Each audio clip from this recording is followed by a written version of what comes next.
Posibleng ipatawag ng International Criminal Court ang ilang testigo laban kay dating Pangulong Duterte kaugnay ng kinakaharap na kasong crimes against humanity.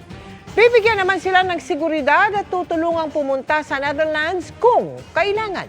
Nakatutok si Maki Pulido.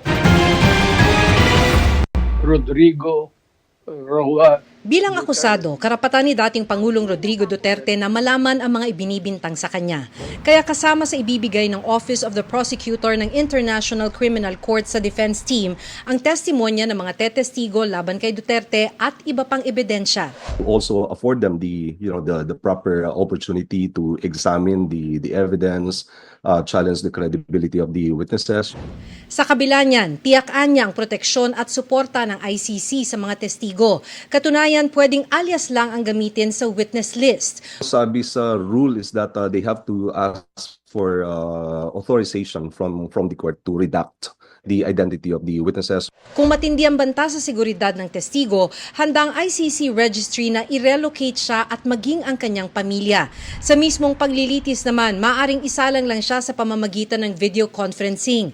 Mismong ICC registry ang magsiset-up nito na maaring mula sa mismong lokasyon ng testigo o sa hiwalay na kwarto sa korte sa The Hague, Netherlands. Kung payagan ng korte, maaari ring baguhin ang boses at itago ang mukha ng testigo para sa kanyang seguridad.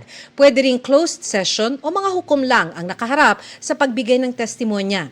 Risks na of retaliation, or risks na ma-endanger ang kanilang buhay at ang kanilang mga pamilya just because magte-testify sila, or para hindi sila maka-testify at all, na takutin yung mga witnesses para hindi mag-appear. Ayon sa ICC website, kung kinakailangang magpunta sa The Hague para tumestigo, ICC ang mag-aayos ng kanilang mga visa. At habang nasa The Hague, makakatanggap ang mga testigo ng allowance. May allowance din para mapalitan ng nawalang income habang tumetestigo sa ICC.